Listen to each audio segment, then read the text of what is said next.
Assalamualaikum warahmatullahi wabarakatuh. Hai teman-teman semua. Perkenalkan, nama saya Nabila Puspitaningrum. Saya salah satu mahasiswi dari Psikologi Pendidikan Universitas Persada Indonesia. Pada video kali ini, saya akan membahas tentang persepsi gender dan peran gender dalam budaya Jawa dan Bali yang merupakan tugas dari mata kuliah Psikologi Lintas Budaya.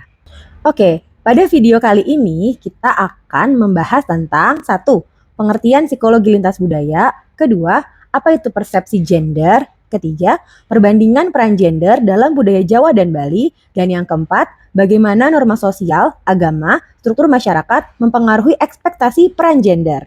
Bahasan yang pertama, kita harus tahu dulu nih, apa itu psikologi lintas budaya. Menurut Segal, Dasen, dan Portinga, psikologi lintas budaya adalah kajian ilmiah mengenai perilaku manusia dan penyebarannya, sekaligus memperhitungkan cara perilaku itu dibentuk dan dipengaruhi oleh kekuatan-kekuatan sosial budaya. Definisi ini mengarahkan perhatian pada dua hal pokok, yaitu yang pertama, keragaman perilaku manusia di dunia dan kaitannya antara perilaku individu dengan konteks budaya tempat perilaku terjadi. Jadi, psikologi lintas budaya ini mempelajari tentang bagaimana manusia itu berhubungan sosial yang dipengaruhi dengan budaya yang dianutnya. Karena dari setiap budaya-budaya yang ada itu juga akan mempengaruhi bagaimana dia berperilaku. Yang kedua, kita akan bahas tentang gender. Gender sama jenis kelamin itu berbeda ya teman-teman ya. Jadi kalau jenis kelamin itu kan hanya ada dua, laki-laki dan perempuan. Sedangkan gender itu merupakan atribut sosial mengenai laki-laki dan perempuan. Misalnya laki-laki itu kan digambarkan sebagai sosok yang maskulin, keras, kuat, rasional, dan gagah. Dan sementara perempuan itu digambarkan memiliki sifat feminin seperti halus, lemah, perasa, sopan, dan penakut. Dan perbedaan gender tersebut secara turun-temurun itu sudah kita pahami nih dari keluarga kita, dari teman, dari tokoh masyarakat, lembaga keagamaan, dan dari kehidupan sosial kita. Baik, selanjutnya saya akan menjelaskan soal persepsi gender. Gender itu berbeda dengan jenis kelamin, di mana jenis kelamin itu dilihat dari segi biologis, yaitu laki-laki dan perempuan. Sedangkan gender adalah perbedaan laki-laki dan perempuan secara sosial, secara masalah, secara isu yang berkaitan dengan perannya, berkaitan dengan tugasnya, berkaitan dengan perilaku, hak dan fungsi yang dibebankan pada setiap laki-laki dan perempuan. Gender itu merupakan semua atribut sosial mengenai laki-laki dan perempuan. Misalnya, laki-laki digambarkan memiliki sifat yang maskulin, keras, yang tadi sudah dibahas sebelumnya ya. Sementara perempuan digambarkan memiliki sifat yang feminin, yang halus, lemah seperti itu. Nah, peran gender ini adalah sejumlah harapan yang diinginkan oleh masyarakat tertentu mengenai perilakunya si laki-laki dan perempuan.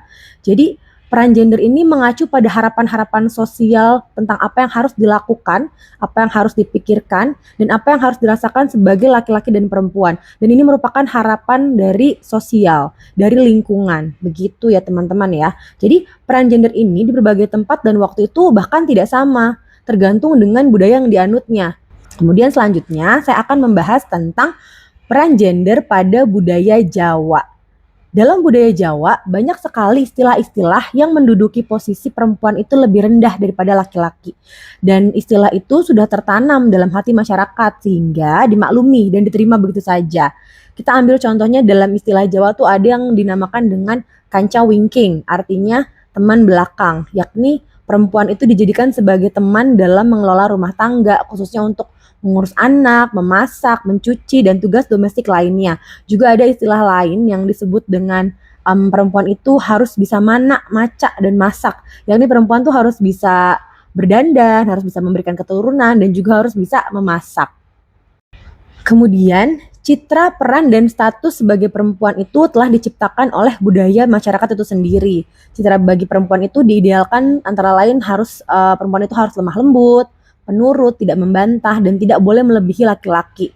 Dan peran yang diidealkan adalah sebagai seorang pengelola rumah tangga, yakni sebagai pendukungnya suami, istri yang penurut dan menjadi ibu yang baik. Sedangkan citra yang dibuat oleh masyarakat untuk kaum laki-laki adalah sebagai pemimpin, sebagai panutan, harus banyak lebih tahu daripada perempuan, sebagai pencari nafkah, sebagai pelindung, mengayomi, dan status idealnya laki-laki adalah sebagai kepala rumah tangga. Fakta sosial tentang status dan peran yang dimainkan oleh perempuan dan laki-laki dalam budaya Jawa. Dalam Darwin dan Tukiran 2001, sosok lelaki ideal ini yang diimajinasikan oleh rakyat Jawa itu adalah lelanang ing jagat, yang sakti, tampan, dan banyak istri. Jadi diidealkan itu seperti Arjuna, tokoh Pandawa dalam pewayangan, yang selalu menang gitu di setiap medan perang. Jadi laki-laki itu dituntut harus kuat, harus pemberani, dan juga selalu bisa memenangkan hati setiap dewi. Jadi lelaki ideal dalam imajinasinya orang Jawa adalah memiliki benggol atau uang dan bonggol, yakni kejantanan dalam seksual. Dan posisi perempuan ini adalah milik laki-laki, sejajar dengan benda atau bondo atau harta. Kemudian sejajar juga dengan griyo atau istana. Dan juga perempuan disejajarkan dengan turonggo atau kendaraan, kukilo atau burung atau binatang piaraan, dan pusoko, yakni senjata-senjata kesaktian. Penguasaan terhadap perempuan atau wanita ini merupakan simbol dari kejantanan seorang laki-laki. Sebaliknya, ketundukan, ketergantungan, dan keberpasrahan perempuan kepada laki-laki adalah sebuah kemuliaan hati gitu dari seorang perempuan Jawa. Oke, selanjutnya kita akan bahas peran gender pada masyarakat Jawa dalam arti dan nilai menurut jenis kelamin anak. Di masyarakat Jawa sendiri, anak laki-laki itu cenderung mempunyai arti yang berhubungan dengan martabat yang tinggi, berhubungan dengan perlindungan dan tumpuan harapan keluarga di masa depan. Sehingga anak laki-laki ini mempunyai tanggung jawab yang lebih besar. Sedangkan anak perempuan mempunyai arti yang berhubungan dengan kepraktisan, dalam arti kehadirannya itu bermanfaat untuk memperlancar kegiatan beberes di rumah tangga. Sedangkan anak laki-laki itu dianggap sangat tabu untuk melakukan tugas-tugas rumah tangga. Dan itu merupakan persepsi gender dari masyarakat Jawa. Kemudian yang kedua, pengenalan norma gender pada masa kecil. Jadi pengenalan norma gender itu dimulai dari pemberian nama pada anak. Nama-nama yang feminim diperuntukkan untuk anak perempuan, sedangkan nama-nama yang maskulin diperuntukkan untuk anak laki-laki. Pembiasaan yang berkaitan dengan jenis kelamin ini berlangsung seiring dengan bertambahnya umur. Misalnya kayak anak perempuan itu nggak boleh ngeyel, anak laki-laki itu nggak boleh cengeng, kayak gitu. Itu sudah sangat sering ya kita dengar ya. Dan pemberian permainan pun selalu disesuaikan dengan jenis kelamin. Kemudian selanjutnya ada persoalan pergaulan, seksualitas, dan cita-cita di kalangan remaja pada peran gender di masyarakat Jawa. Masyarakat atau orang tua itu biasanya memberikan larangan yang lebih banyak bagi remaja perempuan, seperti mengingatkan mereka untuk menjaga kehormatan, tidak boleh keluar rumah sendirian pada malam hari, dan sedangkan larangan untuk anak laki-laki itu tidak seketat anak perempuan, seperti itu. Kemudian yang keempat ada pembagian peran dalam rumah tangga. Masyarakat Jawa berkeyakinan bahwa suami itu berkewajiban menjadi kepala keluarga, yaitu menafkahi dan melindungi keluarganya, tetapi tidak wajib untuk membantu tugas istri di rumah atau mengerjakan tugas domestik. Istri wajib menjadi ibu rumah tangga, tapi tidak wajib bekerja atau berkarir. Jadi citra idealnya suami adalah sebagai kepala keluarga yang bertanggung jawab, sedangkan istri adalah pemeran ganda. Baik, itu tadi penjelasan tentang peran gender pada budaya Jawa. Selanjutnya kita akan beralih ke peran gender pada budaya Bali. Dalam hukum adat Bali, pada umumnya itu dilandasi oleh spirit moral agama Hindu. Dilihat dari sudut moral agama Hindu, perempuan itu memiliki peran yang sentral dalam masyarakat. Laki-laki dan perempuan adalah setara dan harus bersatu serta bekerja sama dengan erat sebagai duit tunggal. Tentang kedudukan perempuan, seperti digambarkan dalam kitab suci Manawa Dharmaskastra bab 3 sloka 58 dan 59, digambarkan bahwa bagi setiap keluarga yang tidak menghormati kaum perempuan, niscaya keluarga itu akan hancur lebur berantakan. Rumah di mana perempuannya tidak dihormati sewajarnya mengungkapkan kutukan, keluarga itu akan hancur seluruhnya seolah-olah dihancurkan oleh kekuatan gaib. Ini menandakan bahwa peran perempuan dalam budaya Bali sangat tinggi dan erat kaitannya dengan kitab suci mereka, yakni kepercayaan agama Hindu. Kemudian di kitab suci Manawa yang ke-59 dikatakan bahwa oleh karena itu, orang yang ingin sejahtera harus selalu menghormati perempuan. Kitab suci mewajibkan semua orang menghormati perempuan. Manu Semerti menggambarkan status perempuan dan laki-laki adalah sama. Jadi dalam budaya Bali tidak ada yang namanya bias gender. Tapi dalam praktiknya, mari kita akan lihat yang selanjutnya ya. Dalam kitab Bhagavad Gita, bab 1 sloka 4142 yang pada intinya menyatakan, keruntuhan moral perempuan akan membawa keruntuhan keluarga, serta arwah nenek moyang akan jatuh ke neraka, dan segala sesajen air, makanan yang dipersembahkan tidak berguna baginya. Jadi tanggung jawab perempuan menjadi sangat tinggi dalam memegang teguh moral dan akhlak masyarakat. Perempuan memegang peranan sentral dalam kehidupan dan kebahagiaan keluarga, masyarakat, dan negara. Semangat moral yang dipetik di atas pada prinsipnya menempatkan laki-laki dan perempuan dalam mitra yang sejajar. Spirit ini kemudian dituangkan dalam bentuk hukum adat, khususnya dalam hukum kekeluargaan desa adat di Bali. Jadi, dalam budaya Bali, perempuan dan laki-laki itu memegang peranan yang sama dan memiliki kedudukan yang setara.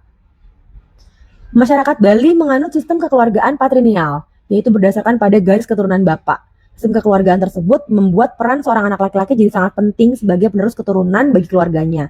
Sementara itu, bagi keluarga yang hanya memiliki anak perempuan saja, solusinya adalah bisa menjadikan anak perempuan sebagai sentana rajek, yakni diberi status sebagai laki-laki untuk melanjutkan garis keturunan ayahnya. Dan hal tersebut sudah diatur dalam undang-undang. Status tersebut diberikan ketika anak perempuan akan menikah, dan perkawinannya tersebut dikenal sebagai kawin nyeburin atau nikah sentana, yaitu mempelai laki-laki masuk ke kerabat istri dan berkedudukan sebagai perempuan, dan mempelai perempuan tetap tinggal di kerabatnya sendiri dengan status sebagai laki-laki. Menurut penelitian Astiti, keinginan memiliki anak bagi orang Bali terkait dengan nilai anak yang dikategorikan dari berbagai segi, yaitu segi religius, segi sosial, ekonomi, dan juga psikologis. Yang pertama, anak dari sudut pandang religius mempunyai nilai yang dilandasi oleh adanya prinsip hutang secara timbal balik antara orang tua dan anak. Jadi seorang anak ini harus bisa membayar hutang orang tuanya kepada leluhur. Kemudian yang kedua, kedudukan anak laki-laki lebih tinggi daripada anak perempuan.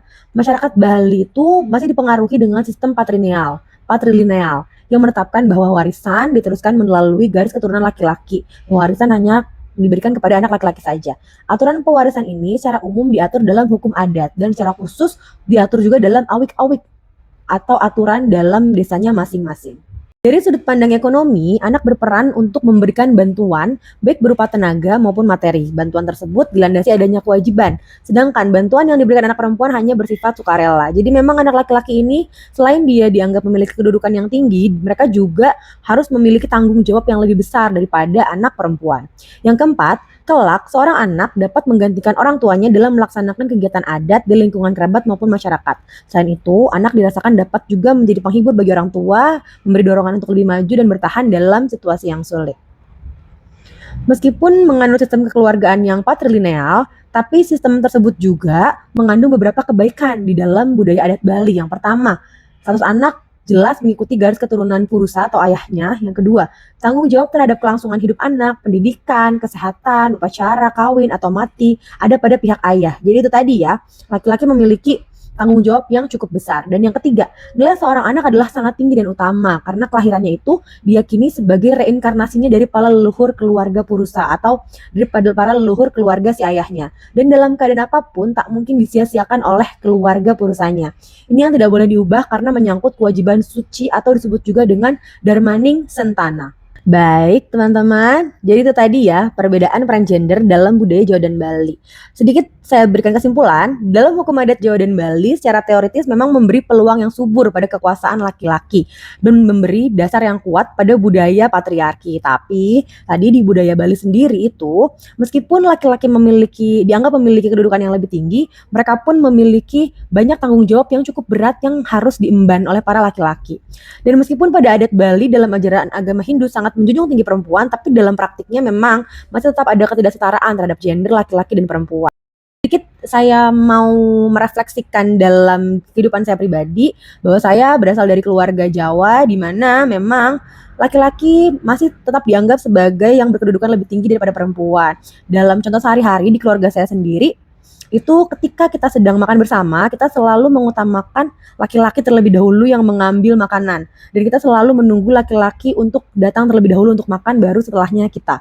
Seperti itu. Dan laki-laki selalu diutamakan dalam perihal makanan. Jadi akan dibagi makanan yang lebih besar ukurannya atau makanan yang lebih enak itu akan dikhususkan untuk laki-laki. Dan itu merupakan salah satu contoh gender dalam kehidupan keluarga saya di rumah.